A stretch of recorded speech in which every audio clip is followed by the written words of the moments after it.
we are here to bring light and love to communities, to people, to help other people and ourselves know God, point blank, period. And so one of the most powerful things about it is that the Enneagram, the work you do deeper and deeper, it gets spiritual and more spiritual. Like most people, when I go into a corporation, I'm not going to talk about this side of it, right? Because they're not looking for that. And they're not, and sometimes people just aren't ready for it. People have religious trauma. And a lot of the Enneagram is not even based in religion necessarily, it's based in spirituality. And that's a different form. Religions are the practices we choose based on what we, serve or whatever. But the spirituality is a whole nother level. God is everywhere. God connects to everybody, right? And so it's like, how do I alleviate and move away some of these human ego tendencies that I have got from life?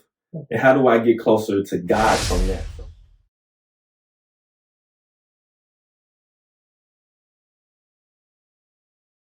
What's up, fam? Before we get into today's episode, I want you to go check out our website at www.igotdreamspodcast.com and subscribe to our emailing list. We are creating the ultimate accountability group for entrepreneurs. So if you are an entrepreneur, if you are a business leader, if you are a dreamer, we want you to be a part of our group. All you got to do is go to www.igotdreamspodcast.com and subscribe to our emailing list, and we'll take it from there. This thing is going to be bigger than us, and we want you to be a part of it. Again, go to www.igotdreamspodcast.com and subscribe to our emailing list. Now, let's get back to the show. What's going on, good people? Welcome to another episode of the I Got Dream Podcast, the ultimate accountability podcast. I'm your host, Mike Davis Jr. Today, I have my brother, man, Milton Stewart in the house, the Enneagram King here right beside me, man. How you feeling, brother? I'm feeling good, Mike. Man, I'm glad to be here. Thank you for inviting me, man. I feel real good. Yeah, awesome, man. Hey, do me a favor. We should have did this before the show started, but we're going to do it right now. Just scoot up a little bit close. I want the people to see you, be able to see you a little bit better. But, man, I'm excited that you're here, bro. Man, I'm excited to be here. Man, we've been knowing each other for what? Like 6, That's at least 6, 7 years now. Man, wow. Like, you were one of the first persons I met when I moved up to Memphis and started my entrepreneurship journey. Of course, I moved up to Memphis for corporate America, but I started coming up with ideas for apps and things like that, and we joined this program, co-starters together, and we've been working together ever since. Man, yep. Yeah. Ever since, man. It's a small group of people you find that's like got their mind and their heads right and want to do entrepreneurship in a way that is sustainable and keep going. Yeah. Right. So how's life been, man, for you, like, since co-starters? Ooh, man.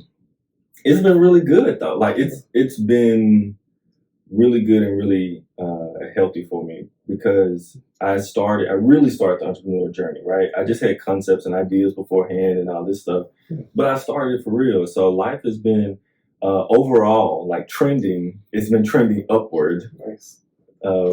Thanks to co-starters and many other things.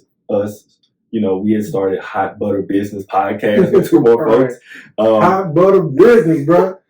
Man, Hot Butter Business. Hey, they'll let y'all know I ain't new to this. I'm true to this. No, for real though. Go ahead, bro. But through that process, because you had already an understanding of podcasts, I learned a lot from you. And I started a podcast based off of us having started Hot Butter Business. I started a podcast called Do It for the Gram and Enneagram Podcast. And now that thing is going on 5 years, 100 plus episodes, doing well still to this day. And I'm not even consistent with dropping content. And it's still going well. So that's a shout out to our group and a shout out to a lot of learning from you, actually. Yeah. And that's pretty dope, bro. So you mentioned the Enneagram. Like I said, I got the Enneagram King with me. And so what exactly is the Enneagram? So I'm not going to say I am the Enneagram King, but I'm going to let you do it. All right. I'm a title with the Enneagram King. But so the Enneagram, it's similar to a personality test, but different. The difference is it helps you to understand the why behind what you do, what you feel, and what you think. And the difference is that when I understand the why, I have the ability to change it. If I understand my motivations, I have the ability to shift. The other thing, other personality tests, quote unquote, they give you what you do. And that's a box. Like, what I do, like, cool, what? But the why is a whole different beast in itself, because now I can get to the root cause and not just play around with symptoms, because that means it's going to come back sooner or later if I don't deal with the root cause. So the Enneagram helps us to deal with the root cause, and it has 9 numbers that people have a personality that's structured to those patterns of those 9 numbers. That's dope, bro. So what is your dream as it relates to the Enneagram? Like, what in your business is surrounded around the Enneagram? Yeah. So what is the dream? Like, what does that look like?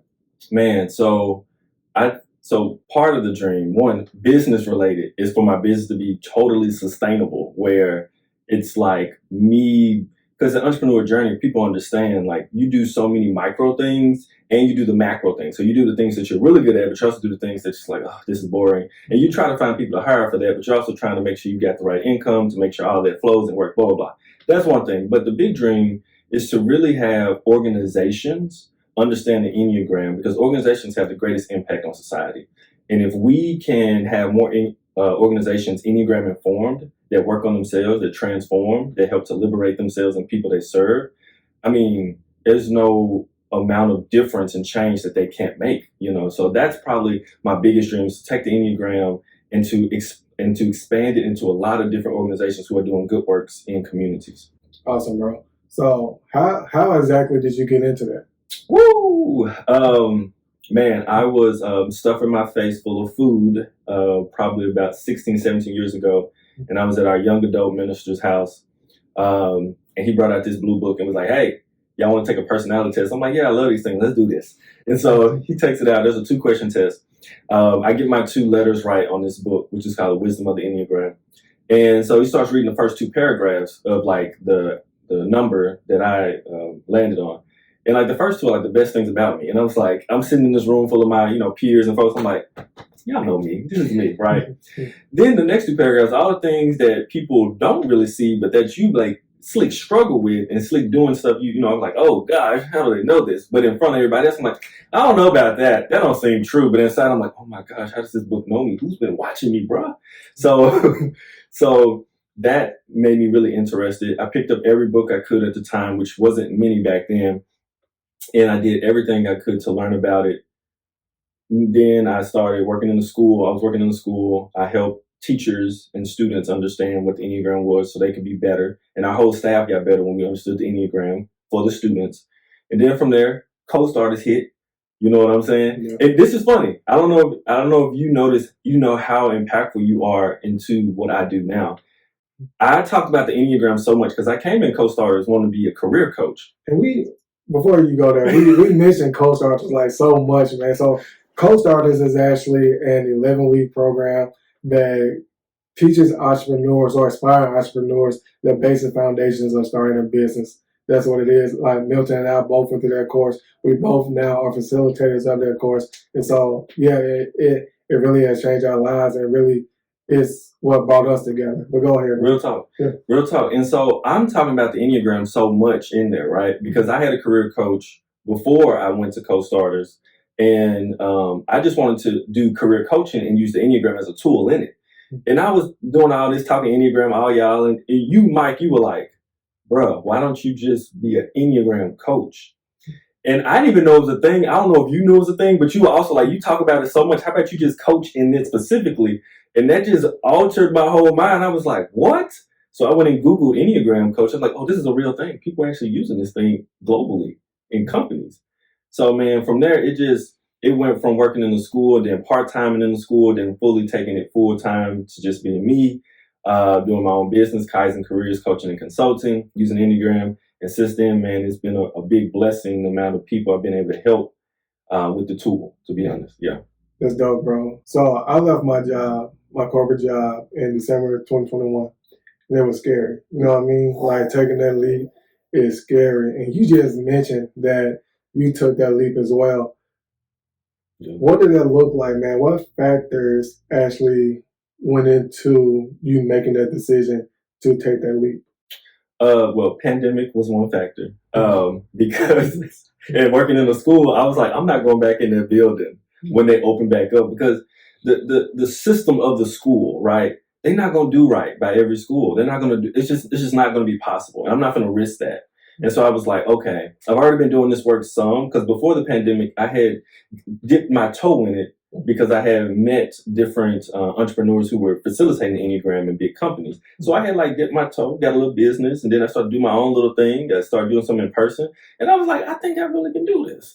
And I can see an avenue where I can do this. And I had built up a little bit of income to hold me over. You know what I'm saying? And I was facilitating for co-starters. So I said, I got a little bit. So let me see if I can go ahead and do it. And this is the perfect time. Man, so it was scary.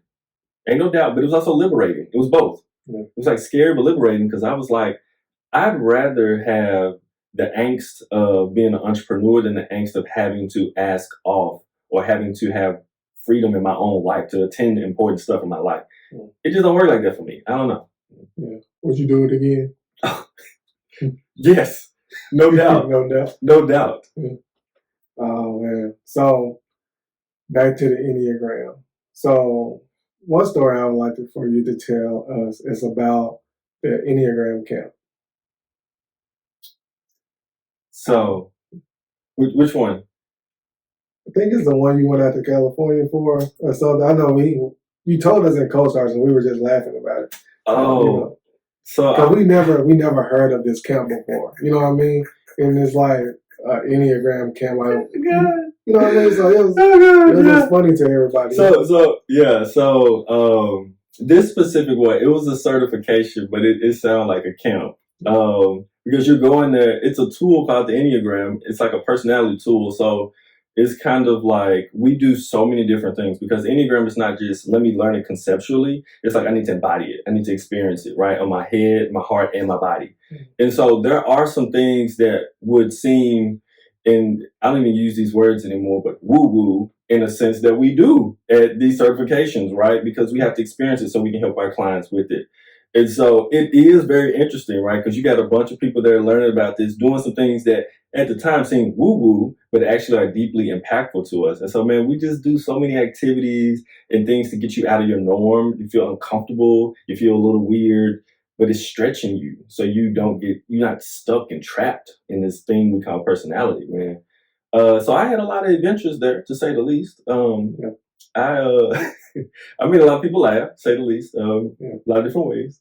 What was some of the woo-woo stuff? Well, I think some of the woo-woo stuff would be around, one, the different ways that we do meditations. The way that we may do meditations and share them with the group and how you do them. Or say you do a certain activity, like you're doing in front of the group, right? Or maybe there's something with sound, right? We're doing things with sound, you listen to sound. Or maybe you're like doing like a certain, like, what is it? Like, not Gregorian chant, not that, but like a home, like certain things, right? Not that, that's not what we do. But I'm saying it's similar stuff like that. There's so many, and I've been to so many now that, like, one of them, I joked with somebody who was in the room. I said, we are one candle away from a cult up in here if we don't be careful. And they just bust out laughing. I was like looking around, I was like, y'all, let's just make sure we good. We one candle away from a cult up in here. No, but it was just a deep moment that we were really going in and really experiencing things. And you need a certain space. The space needs to be set up right. Things need to be done right, so it actually happens. Yeah. That's all. But it was just funny to me because I was like, "Do y'all see this? This is funny." Yeah. I do got a question because I'm curious, right? And I know our audience is too, but it might be uncomfortable. But so if you feel comfortable, answer it. If you don't, say, "Mike, I pass." So you're a Christian, right? Correct. And you just mentioned that the Enneagram and stuff like teaches like woo-woo stuff, might seem like something like that's out of the way. So my question is is there a connection between Christianity and the Enneagram, or do they oppose each other? Or I guess the way that you run the Enneagram, like, do they oppose each other? Do they complement each other? Like, or is there any connection at all? I am so uncomfortable. No, I'm not. Not at all. I actually love this question. I went to Egypt earlier this year, and a part of our work was studying like the Enneagram, where it came from. You know what I'm saying? So part of the Enneagram comes from ancient cultures. ancient civilizations, and one of them being Egypt. That's one of them that we kind of know for sure that it was a part of their culture. Not necessarily the personality portion that we think of now the way it is, but it has connection and deep roots into ancient cultures. So there is this lineage and way that it connects to a lot of esoteric religions as we look at it. And so as a Christian... Define esoteric, if I say that right. Yeah. So esoteric it's like more of the roots of each religion, more spiritual, mystical of each religion, because that's one of the biggest things that I think we've lost in our culture is that there's a deep spiritual, even mystical side of the things. We read the Bible and then be like, oh, that don't happen no more. Let's put some logic here. Like something's missing, right? Something's missing here, right? With the way that we are doing things. But nevertheless, being a person who is a follower of Jesus, what this guy called in Egypt, he said we're light workers. And I was like, I like that. And what he's saying is that like we are here to bring light and love to communities, to people, to help other people and ourselves know God, point blank, period. And so one of the most powerful things about it is that the Enneagram, the work you do deeper and deeper, it gets spiritual and more spiritual. Like most people, when I go into a corporation, I'm not going to talk about this side of it, right? Because they're not looking for that. And sometimes people just aren't ready for it. People have religious trauma. And a lot of the Enneagram is not even based in religion necessarily, it's based in spirituality. And that's a different form. Religions are the practices we choose based on what we, serve or whatever. But the spirituality is a whole nother level. God is everywhere. God connects to everybody, right? And so it's like, how do I alleviate and move away some of these human ego tendencies that I have got from life? And how do I get closer to God from that? So as a Christian, in my calling from like through Jesus to do the work to connect people to the Lord is for me to help people see how your ego is keeping you from being closer to God. And can I help you liberate from that? Because within that ego is suffering, right? And so the one thing that God is trying to do is help alleviate suffering in our lives. That's one thing, if you look at Jesus, right? He's trying to alleviate suffering in our lives. And so that's one of the biggest parts of it. Now, something that's a little different, when I went to Egypt and I experienced this, I thought about this, but I experienced this. And this is going to be controversial to some people. I ain't gonna lie to you. You might even look at me, Mike, and be like, yeah. But one thing I experienced is God is bigger than Christianity. That's one of the biggest, absolutely. That's one of the biggest things I experienced there, man. Like, go ahead. What's the difference though? I said absolutely, but then I thought about it. Yeah. What's the difference? Like, so I thought about that. But when you experience people who aren't quote unquote Christians, who you talk to them, he's like, God. I mean, God. Like, I'm like, oh, whoa, And I mean, mentally I've conceived this, right? We had the questions before. What if a person never met a Christian, never went by into that, blah, blah. We had those questions, but to experience it from someone who like, oh, they know God. They know God. I know God, right? Like we may have different practices and get there, maybe, but I'm like, they know God. And now I'm not here to put a label on all this stuff and put a label on me. I ain't doing all that. My thing is to know God and to help people know God and to love. That's my thing. So that's something I experienced that was major, that was huge. And I can't always share that in church, right? Because people will be like, how dare you? And I'm like, calm down, breathe. Let's just think about this. Let's think about how big God is real quick, right? Okay, like let's not put him in a box because we're good at doing that.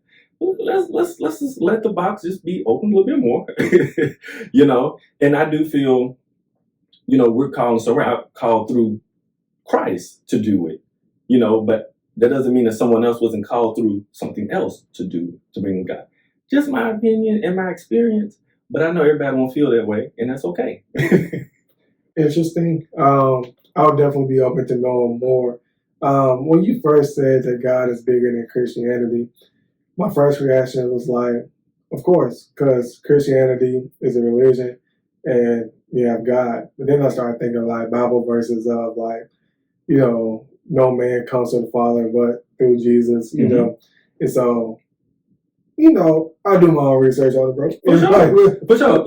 That's my thing. My thing is not to be right. I think that's where people get it misunderstood. Like, and I think this is the difference when you know that somebody's doing their work. It's like, my thing is not to be right. My thing is to help people know and see God, right? You can come to a different conclusion as long as you know and love God. That's totally fine. I feel if he's calling me to do it this way, he's calling me to do it this way, it's totally fine.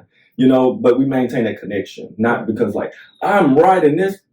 That ain't right? You know what I'm saying? I feel God is so powerful, so sovereign. And if we're really truly seeking him, then he's going to help us get to where we need to be, right? If I'm totally left field and I'm out here but I love God and I'm seeking him, he's going to be like, all right, let me bring you back on over here real quick, right? Yeah. But in my life right now, I have not experienced it. I've only experienced more unlocking of boxes, more unlocking of like this. So, it is what it is for different people. But I think we have to continuously remember it's about being transformed, right? The renewing of our minds to transform us. And I think we get so little of that a lot of times, unfortunately, in the structure of the church we've been handed down sometimes. That's the only thing that I push. Now I push that for us to be transformed. We should be being transformed constantly, the way we think, the way we act, the way we feel, all that stuff. It should be shifting. It shouldn't be the same way, right? We should read the parables Jesus did and then get something totally different years later than when we first read it. Absolutely. Something totally different. So that's just kind of me, yeah.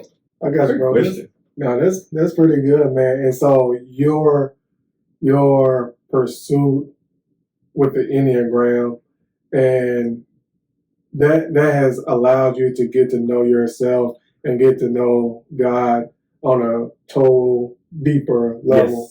Yes, 100%. Yeah. Like the more work I do on myself, because I think this is where we get it misconstrued, and I think this is also even biblical. We look at externally and outward so much for the answers and to know God more externally, as if God didn't create us. And like if you can learn how you work, you will learn how the world, how the universe, how God made it all work. It's all in us, and we don't recognize it because we aren't taught it, let's be honest. But everything we need to learn a lot of times is inside of us. So overcoming any internal obstacles we have, anything we hold on to, trappings, trauma, all that stuff, by releasing ourselves and liberating through it, understanding it, being able to do things to prevent it, like you find, well, I have found, and I know people found levels of love for yourself, and you find levels of love for God that you never reached before. You're like, oh my goodness. Because if you're struggling to love yourself and to know yourself, how can you know God? God created you, right? So it's like, it's just this pattern of us, what I'm saying, sometimes missing it because our lenses are so externally focused on what we need. And so, I don't know, that's a big part of it, man. Yeah. Yeah, man, that's a lot, man. And I hope y'all getting this, and I hope it's actually inspiring y'all to get to know yourself deeper and get to know God deeper on a different level. Bro, you mentioned that you have a podcast, right? Right. The Do It for the Gram podcast. Yeah. Enneagram podcast. That's right. And so, how did you get into podcasting, and how has it been for you so far? Yeah, I got into podcasting thanks to you. Hot Butter Business, like we mentioned before, was the start of it. It was because I learned things from watching you do things and from watching you practice things. Like it wasn't like you were just like a super master at the time, you know what I'm saying? But you had more knowledge than I did, and you had what word am I looking for? You had not only the initiative, but the willingness to try something. I can't think of a word for it right now, but I know there is one. I know what you mean. Yeah. I just come up with what I did and boom, go. Right, the willingness to go ahead and try it and to test it out and to, let me just try it out. And I'm watching you doing this stuff and I'm like, I'm learning about the microphone. I'm learning about how it connects. I'm learning what programs. I'm learning how you do editing. I'm learning all this stuff. So the beginning of it was really a lot of a learning curve from learning just watching you. And then when I started to use it, I was editing with Audacity, doing my own editing, messing up the microphone at times. Man, I had the microphone part that takes in the audio on the opposite side sometimes or something. It just be weird stuff. But through that process, I kept learning and getting better. Yeah. And I kept going. That was the thing. I didn't stop because it wasn't perfect. Because it's far from perfect. You listen to my first couple episodes, you will hear my voice is very different because the microphone might have been wrong. I might have been in a noisy place using the computer microphone without the real microphone by mistake, all kind of stuff, right? Even my delivery wasn't as strong, but it helped me to grow. So that process helped me. And eventually I hired a podcast editor. Woo, shout out. Shout out to Seth, my podcast editor right now. He's dope. I'm gonna need that link after this show, bro. Bro, I got you, bro. He the truth in the booth. But it helped me grow internally, personally, because I had to get over like me need to be perfect and to release content and to share myself and stuff. And the ability to say somebody's gonna say something crazy about what I'm sharing. One time I did episodes on systemic and systematic racism. Yeah. I definitely got some flack from some people who ain't, who don't like talking about black people problems or whatever, as they say. But anyway, but I had to learn. I grew through that, right? I learned more about myself, and then the process got a little bit easier. I got a little more confident, and then after you go for a while, it starts to hit. Some people start to hear about it. People start to message you back and be like, "I really appreciate it, man. I got a message yesterday because I haven't released episodes in a little while, and it was like, are you still releasing episodes?" I was like, "I am." And it was like, "Okay, good, keep going." I was like, "Thank you," So when I get to the point where, and this is fighting past my ego, I love when I'm excited about something, I can do anything. Yeah. But the problem is when I'm no longer have excitement, I just quit it. That's my pattern, my normal pattern. Yeah. But moving through that, because I've found the podcast has literally helped liberate people around the world. And I've got messages back from people helped them. Well, I was like, dang, they was like, I was going through this struggle. And I was like, whoa, I didn't know you were going through that. I didn't know I was helping somebody. So that kept me going because it's like something that you're putting out into the world is actually helping a lot of people. And so that changed, that hits my heart, which I can be offline here if I'm not careful. So yeah. Yeah. You mentioned ego a couple of times, bro. I mean, just in what you just said, I had a whole lot of thoughts.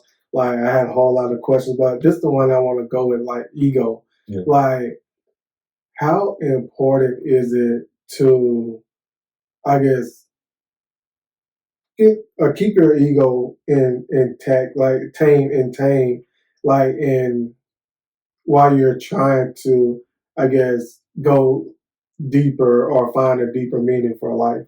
You know what I mean? Yeah. And I ask that because I can see like your ego even change like during the process of you watch me and how I jump into podcasting. And so like you was like, okay, I see him, like I'm not gonna like say like, well, that's just Mike, it's more like, oh, if he can do it, like he has get, if he can do it, I can do it. You know what I mean? And so like, instead of looking at it as like, well, that's just Mike, like, I don't, that's not Milton, I need to plan, I need to do this, I need to do that, I need to be perfect. You know what I mean? Yep. How important is it for you to tame that ego?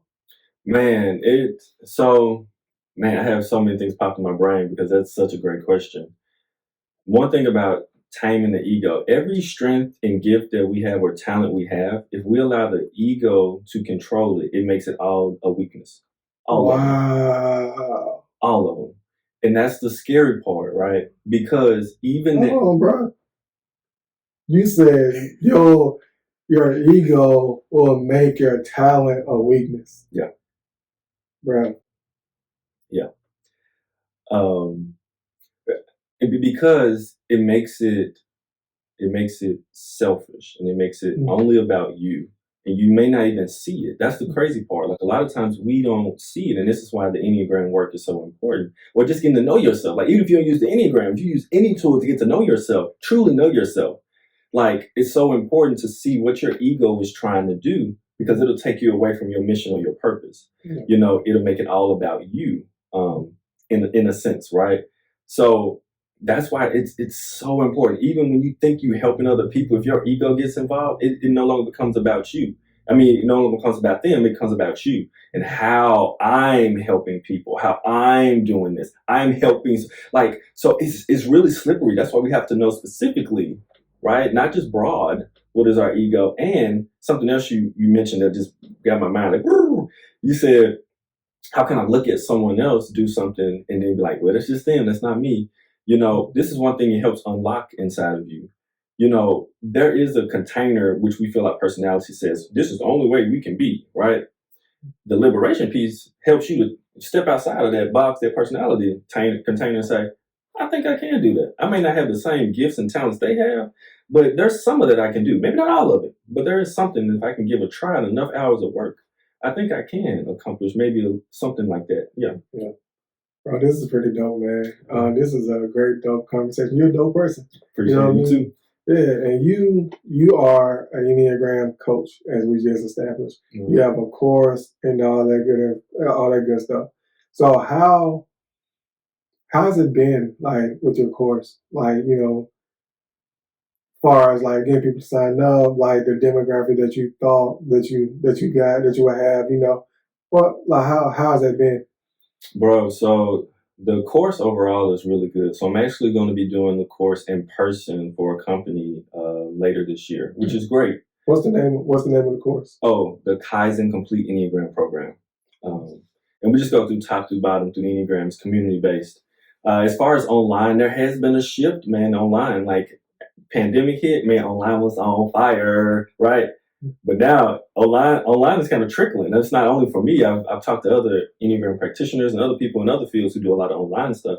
And for a lot of us who are in more specialty fields, it's like the amount is shrinking. So we're pivoting now. So now I'm pivoting more and more. I have one coming up in August, and I have about, let me see, I think I have about 6 or 7 people signed up, which is fine. I don't want big groups because it's hard to get good things to really big groups and be intimate with them. But getting people in has been a slight struggle, man. It has been a slight struggle. I'm not going to lie about that. That's the truth of entrepreneurship, right? Things shift, things change. I have a lot of other good things going on, but as far as the course, it's really good. And basically me creating the in-person version, it just means that it's ramping me up to eventually do more in-person like certifications going forward, which is super fun. So that's where it's at right now. But it's pretty transformational. People who are in it, I mean, they know the Enneagram, they work on themselves, like they know like quite a bit, right? So it's dope. Yeah. Awesome. And full transparency, I went through Milton's course. I am a certified Enneagram coach. And so Milton is a great teacher, right? Man, we had a great experience, bro. Like, literally, I'm not just saying that because you're my brother. Like, the people that I interacted with and talked to, like, on a weekly basis, they really helped me see, like, they gave me a different perspective on life, man. And, like, just going, like, through the Enneagram, like, learning about myself, like it again gave me that deeper understanding of like who I am, like as a person, because I tested as a 2. I came out as a 2, but when we were going through the program, I was like, I might be a 7. You know what I mean? Yeah. And so like for the people at home, there are 9 numbers, correct? Correct. Like 9 personalities. Because you go through every personality, or you ain't gotta go through all of them, but like wherever you feel, bro. Like give us like 2 or 3 or something. Like I can go off the dome. All right, so I'll start with type 8, and if you know the Enneagram, you know why I start with type 8. If you don't, it's okay. All right, but type 8, I call them passionate protectors. Like from a little bitty child, they always felt like they needed to protect someone or something. It's just innate. It's not like I learned to do. It's not like it happens. Something happens. It's like they wake up in the morning time kind of angry anyway, right? So it's kind of that, and they're passionate about what they do. So they're all in or all out, right? So they have a tendency to be too aggressive at times, but they are very straightforward, direct people. Okay, hard outer shell, but soft, tender inside. 9s. You have, I call them the easygoing peacemaker. There's some of the people who just chill. They're just like, hey, every time you go around, they're usually pretty chill, right? They have to be careful because their personality type is great for being able to harmonize situations. They want things to be peaceful. That's great. But they also kind of like throw their anger in a closet. And when it gets too big, it just comes out and it roars. And it's pretty big, but usually they don't feel good about when they let that anger out, right? Like it's crazy. So I call them easygoing mediator, the 9, because they also can see many sides to many different things. And it's like when they're born, it's like, oh, I can see multiple sides of things. What side do I agree with? Let me think about it. But I can see the good in X and good in that. See, well, that's tricky. Well, that's tricky. So they always want to be super inclusive. Type 1, I call them the idealistic reformer, because they have an ideal way the world could be if people would just do the right thing. So there's a lot of shoulds, have tos with them. They can be a little bit more rigid in their body energy, a little bit more black and white. They do like good rules because it helps them to know what's good and what's bad, so they know what to do and what not to do. And so reformers, because they're trying to enact like the way that they can see the world being better through their actions on the world. That's what they're doing. So they're very action oriented. They do a lot, and it's a lot of movement for them. All right, that's one. All right, two, I call them the persistent giver. Right, they have a knack for knowing. Yeah, they have a knack for knowing what people need before other people even need it. They know how to give, how to help, how to assist. It's really natural for them. It just comes naturally in the brain. What they have to be careful of is that the personality structure, like the quote I said earlier, when the ego isn't checked, the talent becomes a weakness. And so the talent of being able to know how to help and how to give, when the ego isn't checked, the two can give in wanting something in return, right? Without saying it though. So it's like an invisible invoice. It's like eventually that joke will come due. You know what I'm saying? So it's like, all right, I didn't help you out 11 times and you ain't said even thank you. Like we gonna have some problems, some furniture finna move in here, right?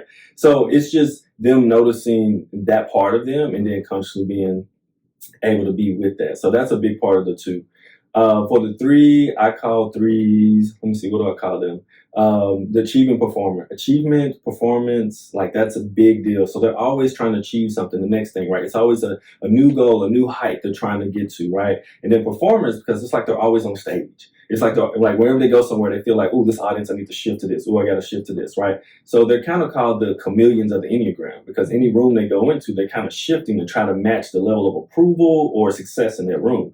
And so what they're looking for, a deep sense of approval from the people that they want approval from, right? And so that's tricky for them because that leaves them struggling with being truly authentic to who they fully are. That's one of their biggest struggles, right? So the four, we move on, is I call them the individualists, but I call them something else. But for the four, a big part of them is creative individualists. That's what I call them. So they're super creative naturally, right? So if you think of fours, you think of some of usually the most artistic version of people in the world to a degree, right? They display it in the way that they do any and everything almost, right? So they do things very creative in a way because they're so in tune with their emotions, and their emotions go up and down like a roller coaster throughout the day, right? And so for them, it's managing a lot of emotions during the day and trying to figure out what to do with them. Individualists is because they always feel like they're a little different from everybody else. They feel unique or different, or they want to be different and unique from other people. So they may do something that externally that looks different, or they may say something to get people to notice them that, oh, that was different, right? The world is flat. That's an example, all right? Yeah, I know who I'm talking about. But I'm saying it's something there that they're always trying to do to get that uniqueness, right? And so for them, they have to be very careful because in that version of trying to be unique and different, they separate themselves from other people when they actually do want deep connection, but they're constantly separating themselves to feel different. It's the balance. It's the work. For the five, I call them the cerebral investigator. Head types, always in the brain, super logical, super thinking with what's going on. They love to figure out stuff, what is going on, and they want to figure out stuff without necessarily being seen. So they don't always want to be in a stage in the limelight. You know what I'm saying? They kind of like, I'll be in the back. You ain't got to say nothing to me. I'll just knock it out, and we can just be efficient and get this done. And so for them, the tricky part is that sometimes they think about life so much that they don't do life. And that's the trickiest part for them, right? They'll have so many processes, so many things they thought about doing, but they ain't do it. So for them, it can be very tricky, right? And they withdraw from people, so sometimes it doesn't help either. Mm-hmm. Type 6, call them curious loyalists, super curious. They got questions on questions on questions on questions. And they're loyal. When they talk about loyalty means a big thing because trust is huge for them. So either they're all in for a person or they really don't trust you, right? So either they're like ride or die for you or the cause or the organization, or they're like, I don't trust you and I'm gonna have to take you down by asking really tough questions to you, right? And so a lot of times they're based on fear.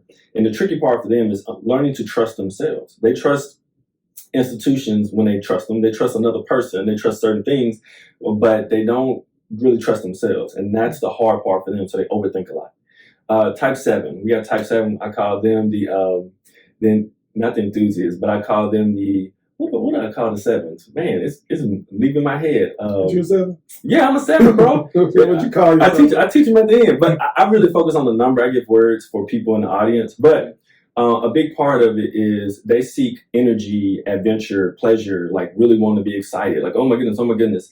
But they run on the fuel of excitement. The problem is excited yet epicure. That's what I call the thing is, the fuel is excitement. When the fuel of excitement runs out, they will stop a project or stop what they're doing, just move on, right? So they have a lot of half done or not done things that they've left around. It's like, well, I like that. It's not like, I've pre-written like 3 books and not finished any of them yet. Anyway, it's my work, y'all. But it's like that becomes the thing they have to work on, right? And then on top of that, they can be so future focused and like in their heads moving so fast that and looking for stimulation in the future that they can miss a good moment right here. Mm-hmm. And so that's one of the biggest struggles for them. So for fear of missing out, real deal for them, right? For sure. Yeah.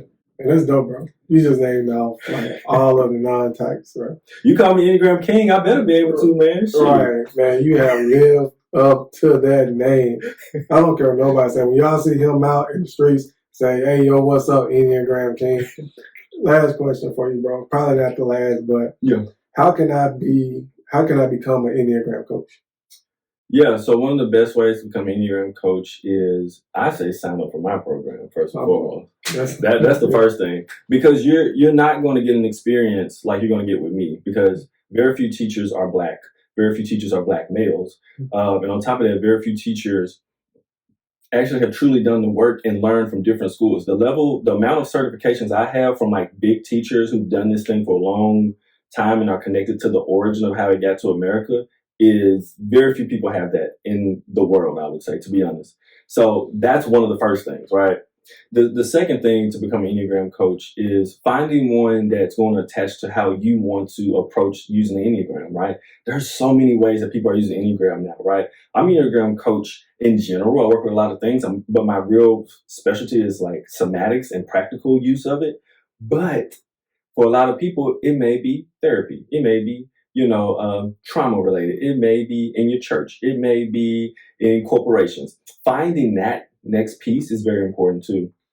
And then I would say last but not least is that when you're learning and becoming certified, if your program that you're in does not make you work on yourself, then it's not a good one. Because if you're only learning the Enneagram conceptually, you're not doing the work.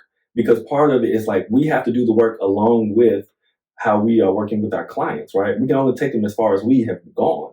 And so if you're not doing that, you get stuck in your ego thinking you conceptually know it all, and then you're not helpful to the people, right? It comes about me knowing and being right and all this stuff. And it's like, it's the ego. Right. And that's the opposite of what we should be doing. Yeah. So that's part of the big 3 steps, I would say. Yeah. And I can attest to that, man. When I went through Milton course, like he definitely made us do the work, and like it was tough.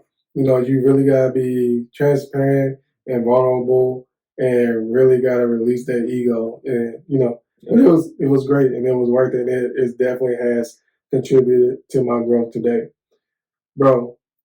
How can we, as a community, help and support you as you reach your ultimate dream? Man, that question is such a great one that I was not ready for, and I love it. And I love it because this is the thing, and this is my work as well, my inner work, is to learn how to ask for help and know what I need help in. I hire cleaners for my other business I have. And why am I in there about to clean? I'm like, Milton, you literally are paying people to do this. Get your butt out of here. And I was like, ooh, okay.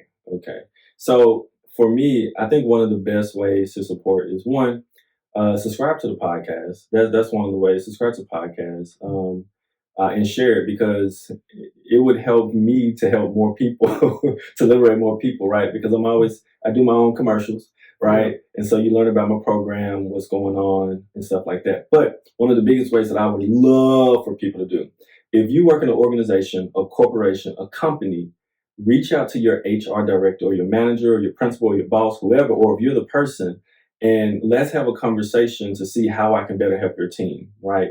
How I can better help communication, conflict, feedback, all of it, problem solving. Like, call me in. I love that work. That is deeply personal and purposeful to me. Awesome, bro. Awesome. And I plan on supporting you any way that I can, bro. Like, you're my dog, and that's what we do here as a community. We are the ultimate accountability group. So, 1, we're going to hold you accountable, and 2, we're going to support you. Last thing, man, tell the people where they can find you and leave us with a word of advice. Awesome. All right. So you can find me on IG at Do It for the Gram podcast or Kaizen Careers, which is Kaizen, and that's careers with an S at the end. Those are my two handles. You can also go to kaizencareers.com as well. You can go there and find out more, but then you can also just email me at info@kaizencareers.com. And then I guess my word of advice, honestly, would be just work on yourself and seeing your patterns. Like, work on yourself. Like, I'm telling you, if you work on yourself, everything in life becomes a little bit better. You suffer a little bit less because even your relationships, if the other person doesn't improve, you will still have a better relationship with them because you worked on yourself. I promise you that. So that's my biggest thing. As just a quick word of advice, continuously work on yourself. Awesome. Well, this has been another dope episode. Man, thank you again, bro. Really appreciate you. Really enjoyed you being here. Hey, remember to subscribe to our channel at I Got Dreams Podcast everywhere on all Instagram, on all platforms, Instagram, Facebook, YouTube, TikTok. Make sure you subscribe to the channel. Hey, it's your boy, Mike Davis Jr. I love you. Have a blessed and wonderful day. Peace. Peace. Bam. Thank you for listening to this episode. I know you just received a lot of value. So look, here's what I want you to do now. Go to our social media platforms on YouTube, on Facebook, on Instagram, on TikTok at I Got Dreams Podcast everywhere, and like, comment, subscribe to all those channels, and let's continue the conversation on there.